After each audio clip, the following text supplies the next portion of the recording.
Good morning, everybody. It's beautiful to be here with you all today. And as Dr. Lee said, we did meet in Los Angeles on a very fateful day. That was actually my first seminar I had ever attended. How many people are here for the first time attending the first seminar or first event like this? A few. Okay, awesome. And thank you for coming. Much appreciated.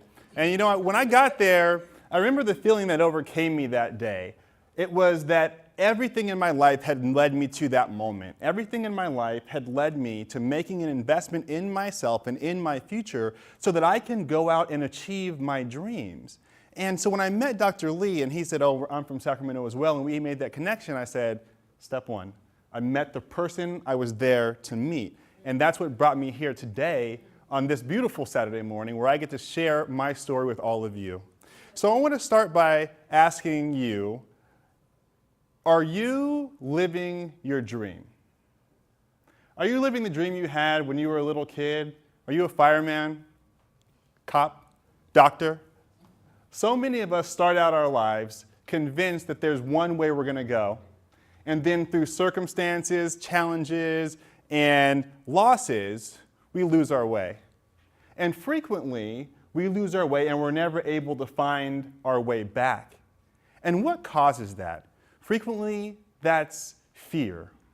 It's the fear of not being able to achieve something. It's because so many people have told us, in an effort to protect us from loss and to protect us from failure, that we shouldn't aim quite so high. They've told us, our parents who love us, our friends and family who want to see us happy, they've told us what their vision for our life is and what they think is possible for us or what they think is reasonable for somebody given our circumstances to achieve. And so many of us will begin to conform our lives to the expectations of other people, conform our lives to the stories that we've heard from other people's lives, conform our lives to the path that we've already walked, thinking that because something hasn't gone right the first time or the second time, or because I tried something big and failed, I'm not going to try big things anymore. That is the story of so many people's lives. And some of these people are living lives of defeat. And what's a life of defeat? A life of defeat means that when you see challenges before you, you decide before even getting in the fight that it's not worth fighting because you know you're going to lose. It's looking at a dream of yours and deciding before you've even taken the first step to turn your back on it because you fear that you're going to fail. Or you've been told that this is not for you. How many of us know somebody who's living a life where they've been told that what they really want is not for them and they refuse to go get it? Everybody knows somebody with that story. So for me, I've had the ability in my life, I think what's really always made me a successful person, at least professionally, has been that I've always had the encouragement of a strong family and I've always had a vision for my life. You know, when I was actually, Dr. Lee doesn't know this, when I went to college, I went to UC Davis, and I actually went there wanting to be a doctor. Did bio-sci, thought I was going to, go off and be an orthopedic surgeon, and I was so excited about that, right? Until I got to chemistry. And I was like, okay, this actually is not for me. And then I'm talking about, that was like the first day. I'm not like deep into it right away. Then I got to math, it was calculus. And that wasn't for me. It wasn't for me at all. And so I started to look at the kids who were doing well and really enjoying this, and they were not like me.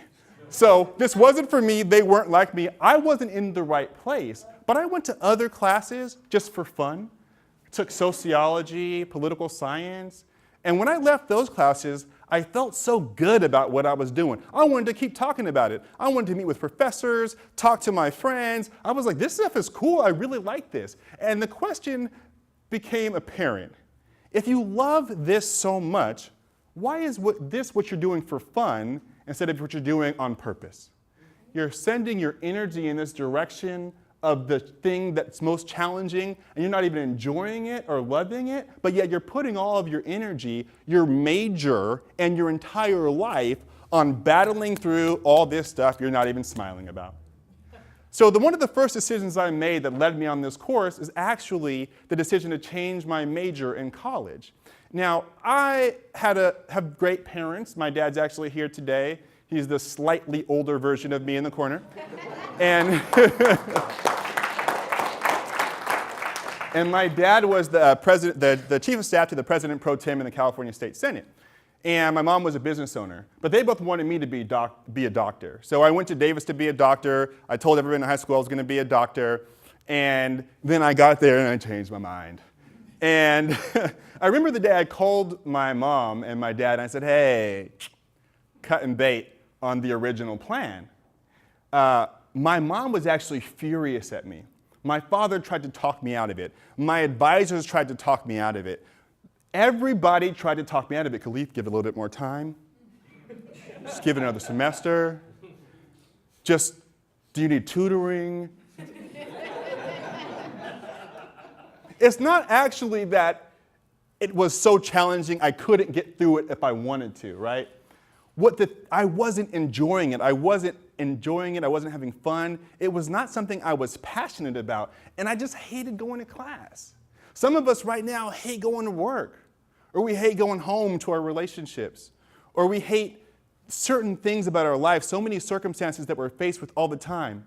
But we don't have the courage to change direction and to change course and decide to do something different. Why? Because mama's going to be mad at you. Daddy's going to be mad at you. Your advisors, your friends, they're all going to say, why are you giving up on your dream? And it's like, well, I was asleep during this dream and I woke up to a new one. And that's what I want to talk to you guys about today. How do you get a dream for your life, a vision for your life that's so great that you'll do anything to accomplish it? I came out to the song Victory. Victory by Yolanda Adams. And she's talking about victory over death. Victory over death. Jesus' victory over death. And I thought about that when I heard this song, and I said, you know, sometimes you've got to put your old life to death and rise up again in a new life, a life that you truly want to live, a life that you're so passionate about that there's absolutely nothing that will stop you from living that life. That is a life called victory, the victorious life. And that's what I want to talk to you about today. So let's just first get a visual. How many people here have ever celebrated a victory in their life? Oh, yeah, everybody, right? Right? Okay, fantastic. And if you think about the victories that you've celebrated, or even your favorite football team or your favorite basketball team, you know those victory celebrations after you've won the championship game and people are jumping up and down and yelling and screaming and they lose their minds, falling on the ground, all this stuff, right? Right? This is, when you see people celebrate victory, it's outrageous. People are so excited and enthused about life. So I want to get to a point, and I want you all to get to a point where you wake up every morning and do that victory dance, where you throw your hands up at 5 a.m. Boom, victory, I already won. That is the life that's the victorious life. The victorious life is one where when you wake up, you look at every challenge that's before you, and you claim victory right away. You say, I know I'm going to achieve my goals. There's nothing that can stop me. I've already won. Because I know what it is that I want. I know exactly what it is that I want, and I'm determined to get it. Now, here's the thing about victory. Has anybody here played sports? Raise your hand if you've played in a sport. Have you ever had to play in a game where somebody forfeited? Now, nobody wants to win by forfeit. Nobody shows up and says, man, I hope the other team quits. You know, I ain't come to play. I came to go home. Nobody says that. But yet in life, many times we're upset at all the challenges that we have to face, at all the obstacles that we have to face. But you know, your victory is so much sweeter when you have an opponent, when you have challenges. In fact, you can't actually have a victory if you don't defeat somebody. You can't have victory by forfeit. You can win by forfeit. You got a W, but you didn't get the victory because the victory requires struggle. The victory requires you to do everything that you can to pull out from the depths of yourself the greatest potential that you can possibly muster and to give that all to the challenge. And when you're living the victorious life, that's how you approach every single day. But it's not so easy just to wake up and claim victory and throw your hands up. You've got to know what victory looks like. In sports, it's really simple. Scoreboard. If I got more points, I won, right? But in life, it's not that easy to know what your victory looks like. So in order to live the victorious life, the first thing that you have to do, and I think the most important thing that you have to do, and something that's really helped me to get where I am, is you've got to be able to see what your victory looks like. You've got to have a vision for your life, a victorious vision for your life, that when you look at it, you know that that is what you're absolutely meant to do, and you know that when you get there, you'll be victorious and it'll all be put to rest. That you win once you get your vision. The victorious vision is one where you wake up in the morning, and you see yourself already there, and you throw your arms up. I do this every morning, seriously. Throw your arms up, and you're like, victory! I do it every single day.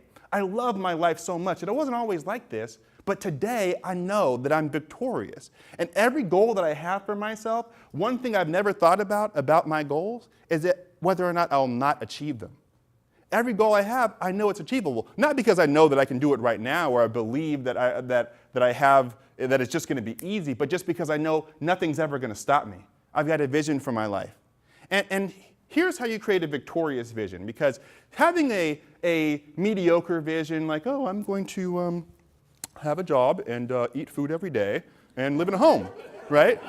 Now, some people need that badly, but that's not going to make you just, jump through the fire to get that vision, right? The victorious vision is one where you have to ask yourself this question: what would you do if you knew you would not fail? What would you do if you knew you would not fail? Because that question will open up a world of possibilities to you greater than what you're looking at right now. Most of us, based on our conditioning, we set a goal or we have a dream, and the first thing we start to do is think about reasons why that might not work out. Like, well, I want to go to the NBA, but I'm 5'7", and I didn't make my freshman basketball team, and so it'll probably never work out. Spud Webb won the NBA dunk competition at 5'7". What if Spud Webb had been like, I'm probably going to fail in the NBA, forget it. That's the type of life that you want to live, where you're acting as if you cannot fail. And the fear of failure is something that will drive you. It can work two ways. One way is that it will cause you not to act. The second way is that it will put such a fire under your bottom that you'll be so scared to fail that you'll put your everything into what you're trying to do. I actually had that happen to me. I'm a lobbyist. I am a lawyer. I'm in recovery. So I'm a lawyer, but I started a lobbying firm, and this was a part of my vision. When I was working in the California State Senate, when I was 23 years old, I saw that there's all these lobbyists for corporate interest and all these people who have these firms who have this great access to members of the legislature, but there's not one of those just for nonprofits, just for social justice-oriented organizations. So I said back then to a few friends of mine, you know what, when I get out of law school, I'm going to start a lobbying firm. It's going to be only nonprofits, only social justice, only criminal justice. We're going to change the world. And then I went to law school, and I kind of forgot about that. I went and I did public interest law at UCLA. I went and got a specialization in critical race studies, helped a lot with the outreach and that kind of thing, but I wasn't there focused on that goal. But I had put it out there. It was something that I knew was going to come about if I just kept moving in the right direction. And after law school, took the bar exam, passed, and then went on to work at some nonprofits. And I actually had a fairly miserable life for some time. I worked for I know you feel for me. You see, I know, I see your face. No, I was miserable. Look, law school, this is why I say I'm in recovery, because I had to recover from law school, terrible experience. And then having to go through, this is why people don't like lawyers, because of what they went through, right? You're shaped forever by the pain of your experience in law school. No, I'm serious. It was kidding. It was great. So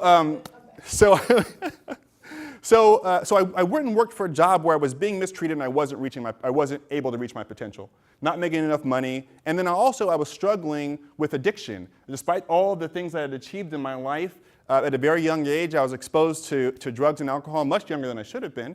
And then by the time I was in law school, I had picked up some very bad habits. And part of that had to do with the fact that when I was at UC Davis, which is where I went to undergrad, I actually lost my mother in the middle of my term of ASUCD president.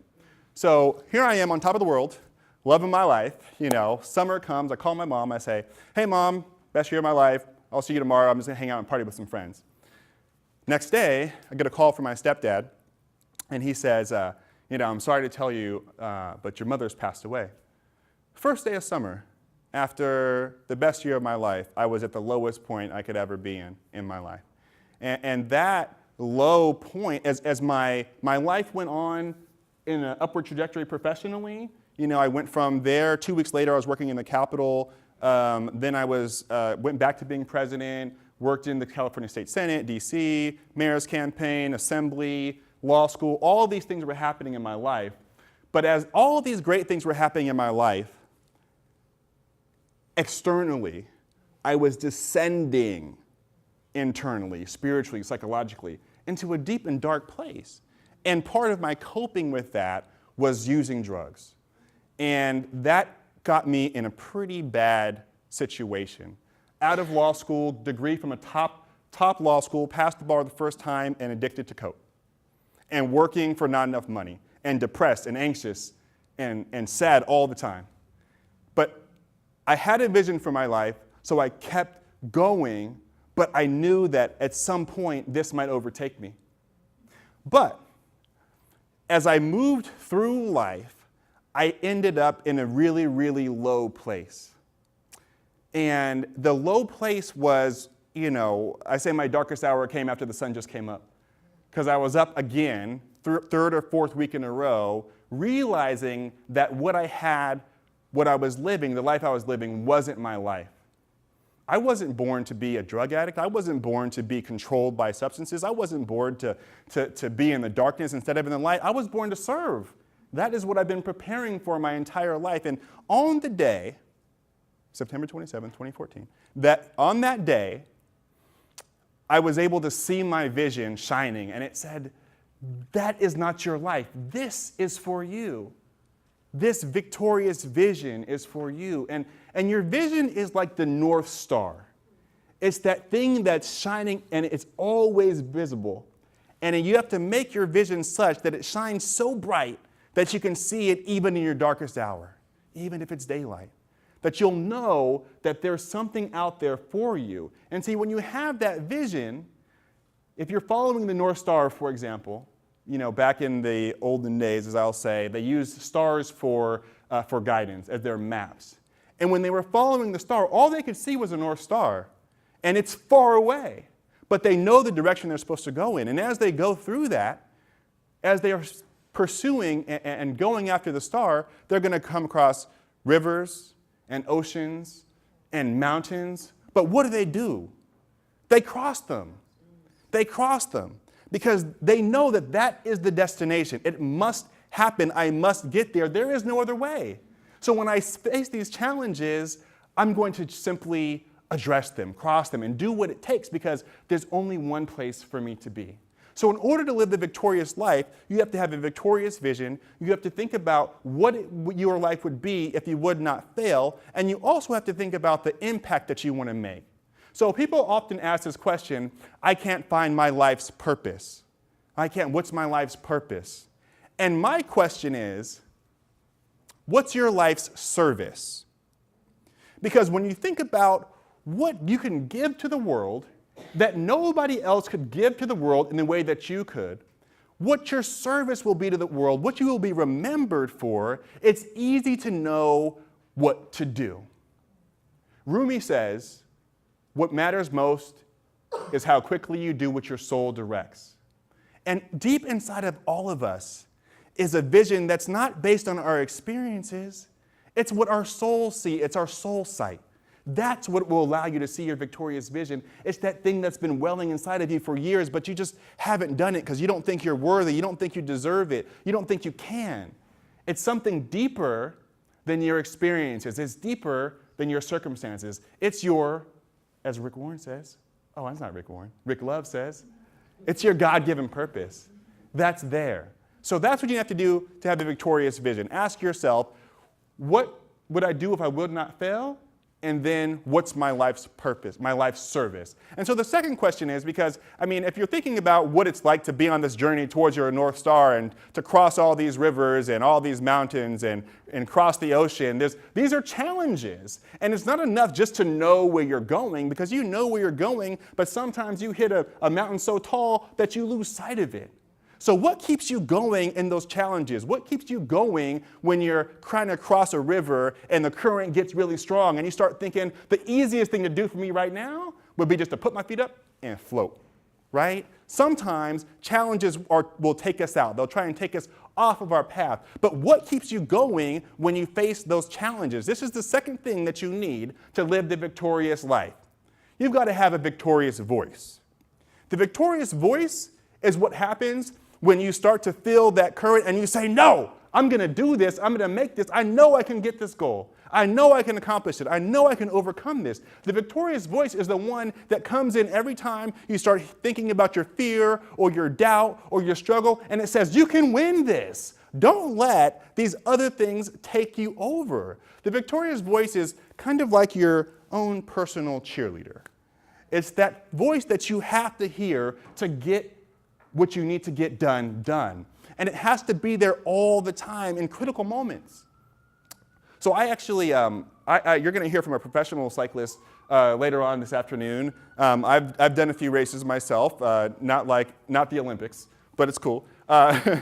So I was in a mountain bike race actually a couple years ago. And this was something that I knew from high school. I've been trying to win this race. So every year I'd go and I'd say, I've got to win this race at least one time. I'll retire if I can just get one W. And so in this race, I actually went, and it was a head-to-head race. So basically, it's like dual slalom on skis, except for you're on a bike. So two people race head-to-head, and there's an elimination round, and then you move from the round of 32 to 16 to 8 to 4 to 2. And I found myself in this year in the round of 2 against a guy that I actually met and had been friends with the entire weekend. We didn't know each other before that, but we kept encouraging each other, and then ultimately, we ended up facing off. So at this point, yeah, it was cool. So I was hyped. I was ready. I wanted my gold medal. I've been dreaming about this. I've been visualizing this happening, and I was like, if I can get this done, instant happy, instant relax. Right? Because then I'll be excited about my success, and then I can let it go and move on to the next big thing. And so in this race, I come out of the gate, and I see him kind of on the right-hand side, and then suddenly he starts to disappear. And I realize that I've pulled ahead of him. And so I start to see him pull up a little bit as we're going through the race. We're going through the jumps and the turns and left and right. And then suddenly there just starts to be a distance. And at the end of this race, about 50 yards from the finish line, there's 3 obstacles. There's a slight right-hand turn that goes into a left-hand berm, another left that goes into a right-hand berm, and then a couple more turns over a jump and through the finish line. And so I'm at the point of the last left-hand berm. And when I pull in, I'm pedaling. I'm going so fast, I don't even know if I'm going to be able to stop. I hit the brakes, I turn slightly, and then I hit that berm. And when I hit that berm, boom, my tire explodes. Oh, I know. Struggles, right?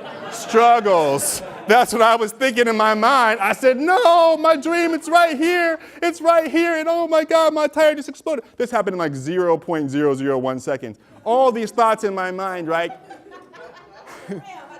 Right. But then some lady to my left, I don't know who she is, but I love her so much, she yelled out, keep pedaling. And I was like, yeah, that's right, keep pedaling. So I got on it, and I kept pedaling, okay? I rolled up over through the next turn, over the jump, and by the time I got to the end of my race, I was on the rim, my wheel had come off, my tire had come off, my rim had come off, my tube had come off, and I was on the rim pedaling. And I felt this guy coming up to me. I won this race by 0.028 seconds. 0.028 seconds. But why? That woman in that moment yelled out, keep going. And that's why I say I love her, because she gave me this story, and she gave me this story of the victorious voice, because that time it was her, but from now on, it's going to be me. Because I know the value of keeping going when you face those challenges. So that's why victorious voice. So there's two things I want you to think about as I begin to wrap up here on this point with respect to the victorious voice. One thing is, you've got to celebrate the victories you've already won. You've got to be grateful for what you have right now. So you want to go home and think about, what are 5 victories that I've already accomplished that I can celebrate every morning? For me, it's that race, of course. It's also the bar exam. You know, people don't always pass on the first time. And when I got that done, I thought my life was made. I was like, now that I did that, I don't even need to be a lawyer. I just wanted to pass the bar. I'm done now. Everybody knows I'm smart. I give up. So yeah, I haven't practiced law at all, but I still got my bar story, and that's good. And then the second thing is, I want you to think about, if you had somebody with you every single day to cheer you on, what would you need to hear from them? From all of it is something different that we need to hear every morning. Sometimes it's just that you're wonderful. Sometimes it's you're talented. Sometimes it's that, I love you from yourself, right? But what is that thing that you need to hear every morning? Because you need to write those things down, understand what it is that you need to hear, and then be that voice for yourself. And when I say this, I mean literally. Write it down, reread it every morning. Give yourself a pep talk every single day. I do this every single day, and it makes me start every day feeling like I've already won. I visualize my dreams, I visualize my goals, and I tell myself I can do it. And then I get up and go. And so I never start a day feeling defeated. I always start a day feeling victorious, because the defeated life is something that we don't want to live. So the last thing you need to live the victorious life, and to add to your victorious vision, to add to your victorious voice, because it's nice to have the vision and to know where you're going and have the voice that's encouraging you to keep moving on. But the last question is, as the kids say, but why though? But why? What is the purpose of all of this? Why is that possible? Why is that necessary, that victorious vision? Why is it necessary to bring it into existence? And the answer is because you've got to have a victorious value.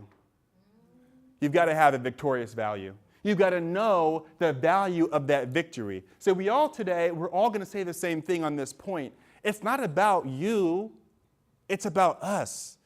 All of us, humanity, your brothers, your sisters, your cousins, your friends, everybody in society. When you live your victorious vision, when you bring that into fruition, and you're actually achieving those things that you've dreamt about achieving, and you're living your life service, and you're acting as if your success is guaranteed, who else benefits?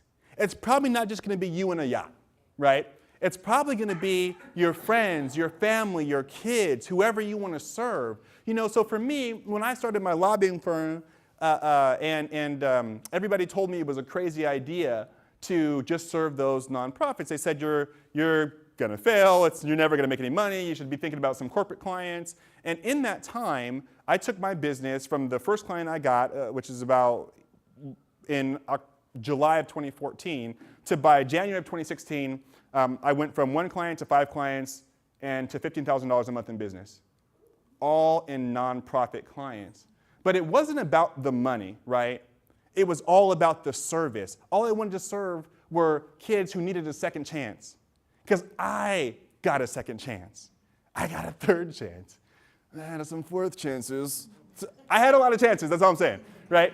I never had an experience where somebody said, you do not get a chance to try again. You do not get a chance to live again. You do not get a chance to give again. Nobody ever said that. So my service was about giving other people the second chances that I had, and the experiences that I had, and the value that I had. And so I know that my value to the world, if I live my vision of having this exclusive social justice lobbying firm, is that somebody who has a great level of access to the state capitol will be fighting only for those in the greatest need, and that will be all there is to it. So what is your victorious value? If you're able to never fail, if you know that you're going to succeed, who else will be served? That's what this is all about. It's, again, not about us individually, but about everybody. And the second question with respect to your victorious value is, what's the value of your life right now? See, because sometimes it seems that what I just described, the victorious vision and being able to get to that point, is so far away. But you have to really appreciate the value of your life right now. My dad gave me a car a couple years ago. I had to sell my car, and this car had sat out in front of my dad's house for years. He got a new car, and this was just a dusty car that he threw gardening stuff in, and he put his bike in, and he took trips to the dump in this car. And then after I sold my car, I got his, gardening dump car, right? And and so when I got it, I had seen him treat it that way, but that's because he had a new car. He didn't need to do anything with this car, but I had seen him treat it that way, so then when I got it, I was instantly not grateful. I was like, okay, now I got this junk car, this gardening car. I'm going to start thinking about the next car I'm going to get because this one doesn't really have any value. So I treated it like it was just a little car. And what ended up happening is in my treatment of that car, my careless driving, I actually got in an accident. I'm lying. I just hit something. I was being careless. I was texting. I hit something. I'm sorry.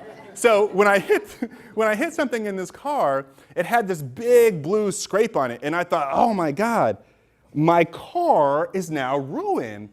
And suddenly, it was starting to seem a little bit more valuable, right? Because now the value had been impacted by this accident. So I went and I got the car fixed eventually after driving it around all dented and dusty for a while. And when I got the car fixed, I had to wash it, and it looked a little bit kind of nice, right? And then I said, well, maybe I should get it detailed too. So I took the junk car, the gardening car, and I washed it, and I got it detailed, and I got a new, cover for the steering wheel. It was leather. It was nice. And all of a sudden, I took a step back, and I said, oh my God, that's a nice car. And it was a nice car, and I drove it for years after that. But here's the thing. Things don't have value unless you value them. So your life right now, if you feel like you're not living a life of value, think about what you're already giving. Think about what you're already doing. Who are you already helping? What have you already achieved? Because right now, you might have just let too much dust get on your car. You might just need a car wash, a little bit of wax and shine, and you'll be living a new life.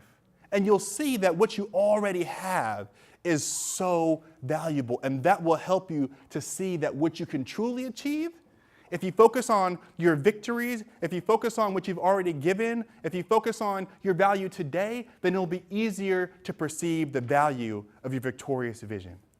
So I want to remind you all, have a victorious vision for your life. The North Star that you can see no matter how dark it gets. Have a victorious voice, the voice that says you can every time you think you can't. And have a victorious value. Know that your victorious vision and your victorious voice lead you to a victory not just for yourself, but for everybody. And that's it. Thank you.